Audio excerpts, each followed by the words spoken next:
Bayangkan, seorang ibu hamil di dusun terpencil, sendirian di rumah, menahan sakit ingin melahirkan.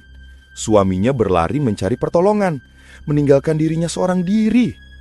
Tapi, saat rumah itu seharusnya sepi, tiba-tiba terdengar suara perempuan asing yang menuntunnya melahirkan.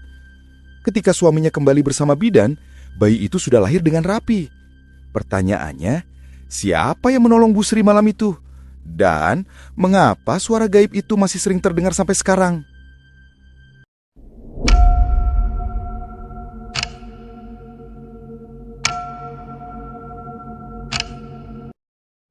Assalamualaikum warahmatullahi wabarakatuh. Halo sobat semua. Nah, di kesempatan kali ini saya akan membawakan cerita yang berjudul Unit Goib Darurat. Penasaran seperti apa ceritanya? Langsung aja kita mulai ceritanya. Malam itu, angin berembus pelan menyapu dedaunan di sebuah dusun kecil di Majalengka. Rumah-rumah sederhana berdiri saling berjajar.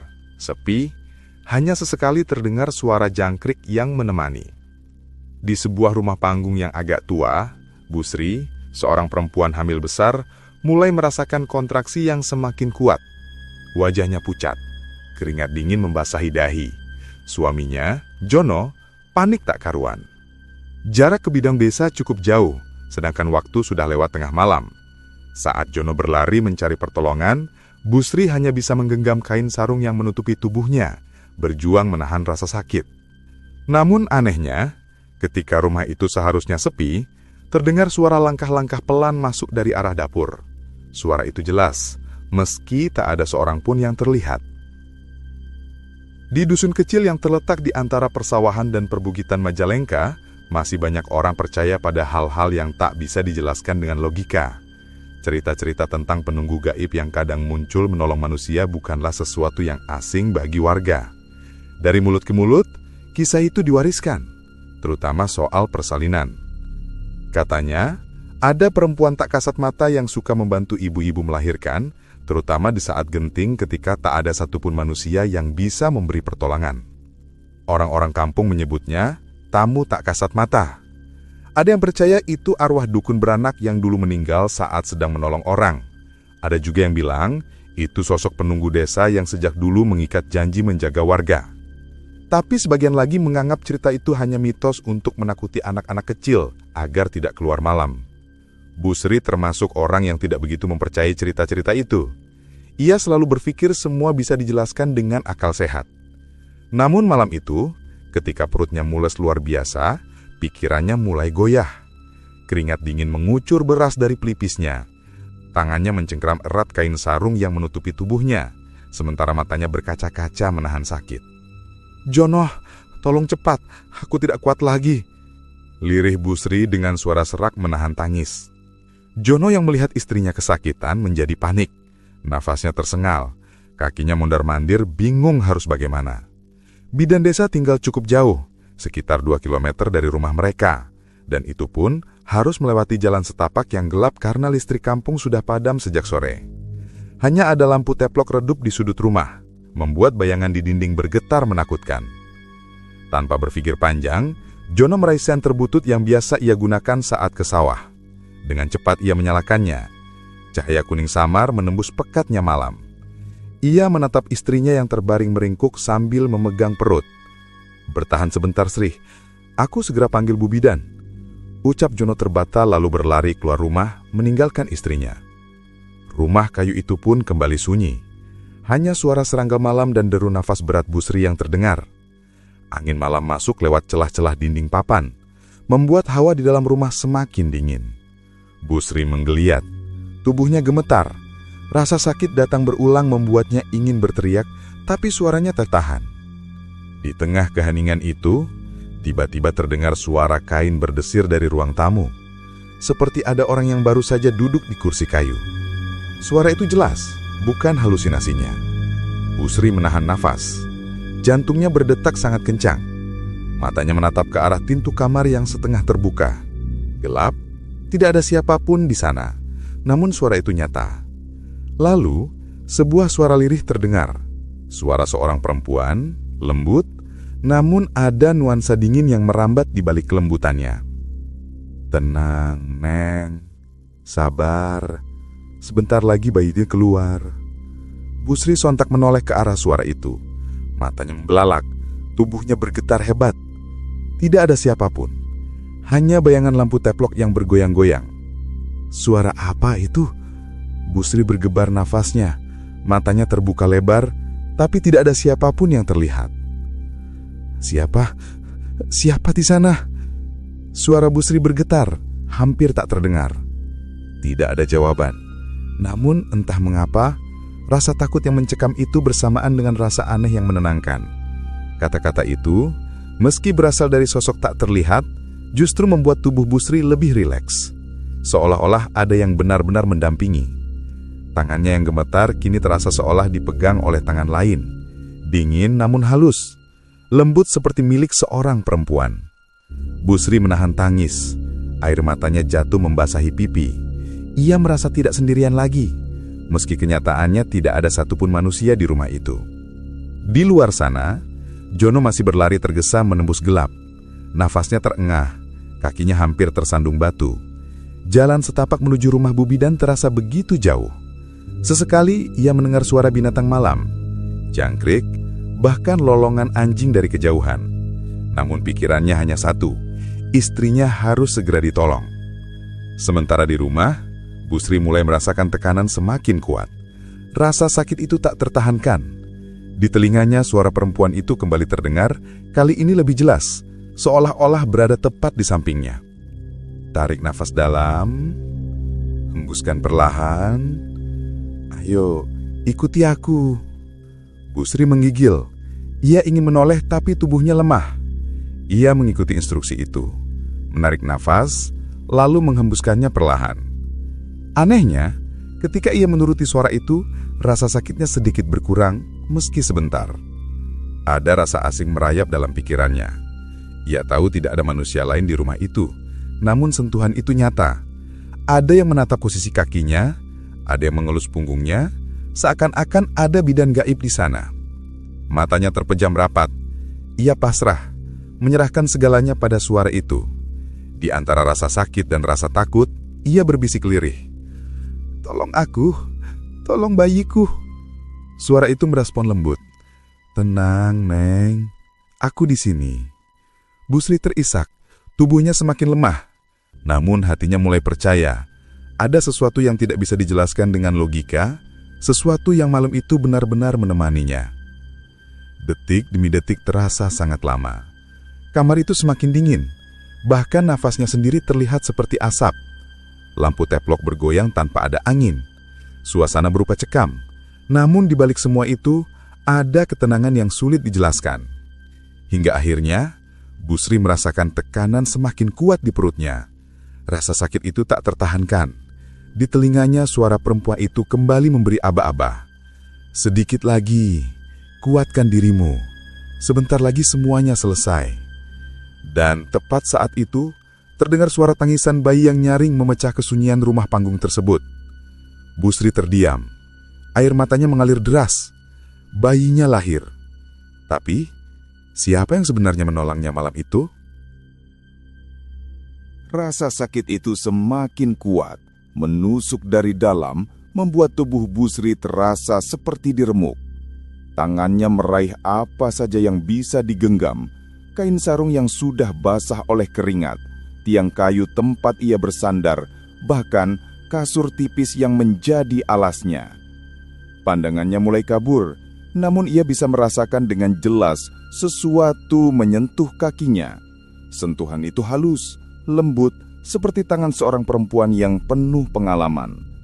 Jari-jari yang dingin namun menenangkan, perlahan menggeser posisi kakinya agar lebih terbuka. Persis seperti yang dilakukan seorang bidan ketika hendak menolong persalinan. Suara itu kembali terdengar, lembut namun tegas, seolah berasal dari jarak yang sangat dekat. Tarik nafas dalam, hembuskan perlahan. Ayo, ikuti aku. Busri menutup matanya rapat, air mata mengalir deras di pipinya.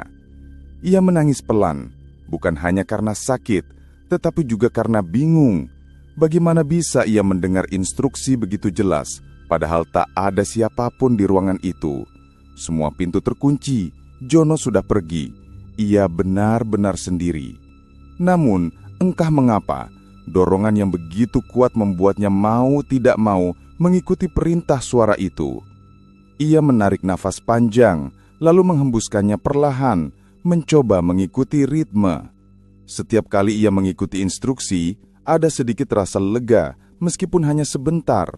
Ia merasa tubuhnya tidak berjuang sendirian, seakan-akan ada sosok yang benar-benar berada di sampingnya, menuntun, mendampingi.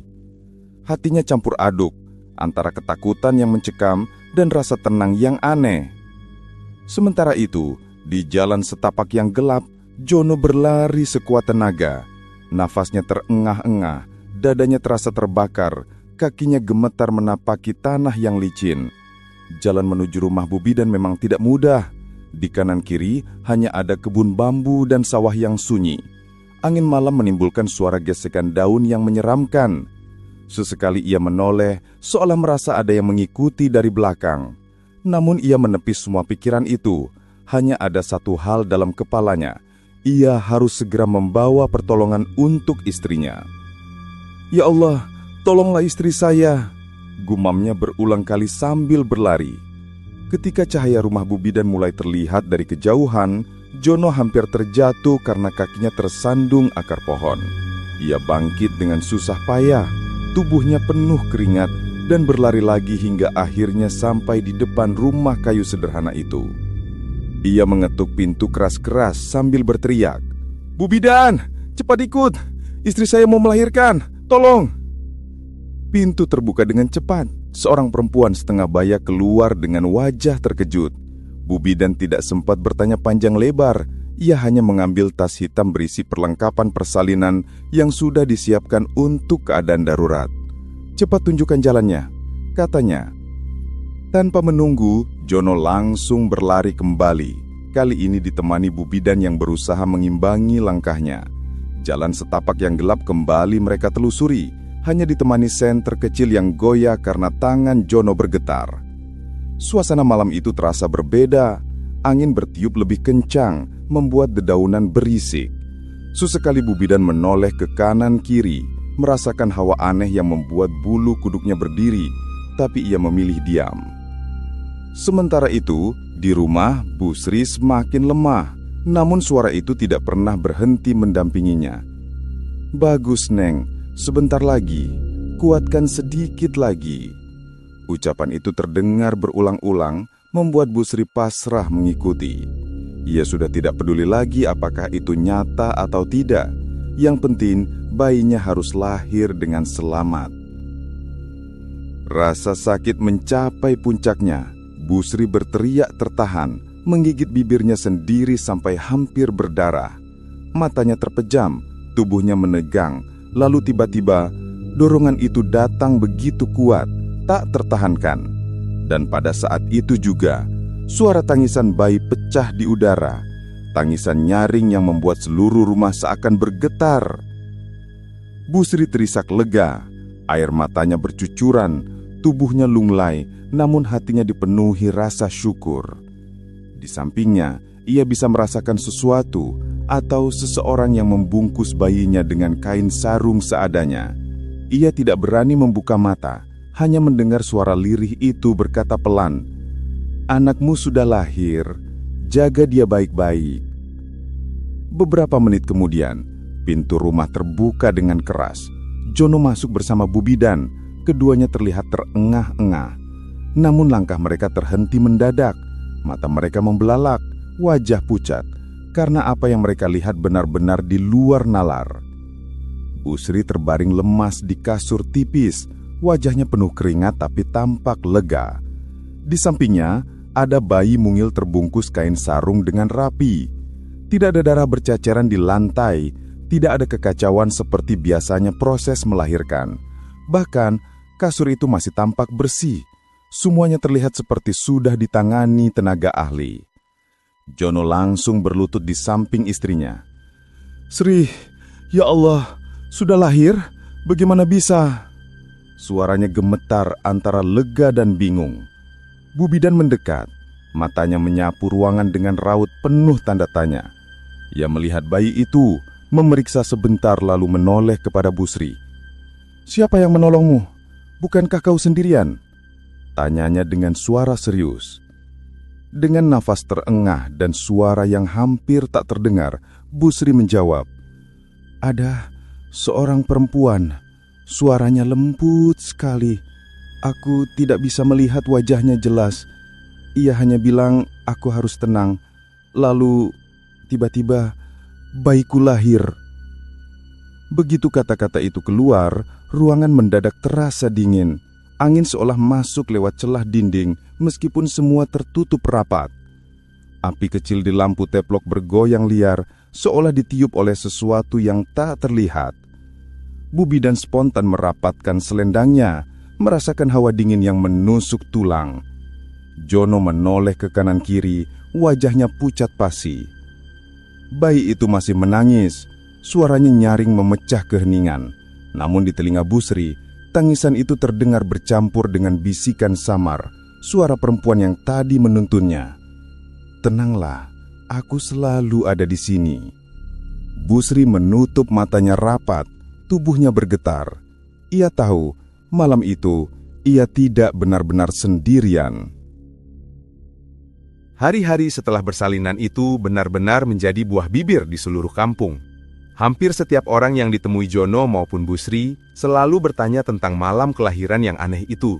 Mulai dari tetangga dekat, orang-orang tua, sampai anak-anak muda yang biasanya tidak begitu peduli, semua penasaran dengan cerita yang beredar. Ada yang bilang Busri beruntung karena ditolong oleh leluhur kampung. Ada pula yang percaya ia ditolong oleh sosok gaib yang memang sudah lama dikenal oleh orang-orang tua di dusun itu. Sosok yang dijuluki sebagai unit gaib darurat.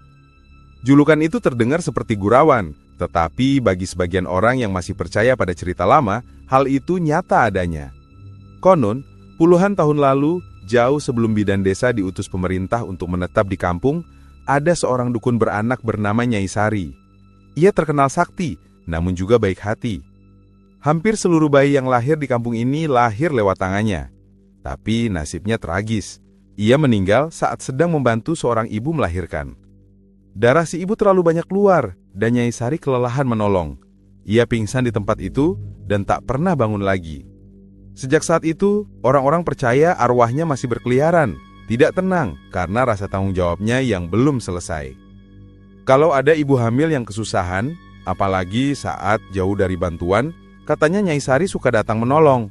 Dia tidak pernah menampakkan wajahnya jelas, tapi suaranya lembut, tenang, dan membuat ibu yang ditolong tidak merasa takut. Begitu bisik salah satu tetua kampung pada Jono suatu sore, saat mereka duduk di warung kopi. Jono mendengarkan dengan wajah pucat. Ia sebenarnya ingin menolak, ingin meyakinkan dirinya sendiri kalau semua itu hanya kebetulan.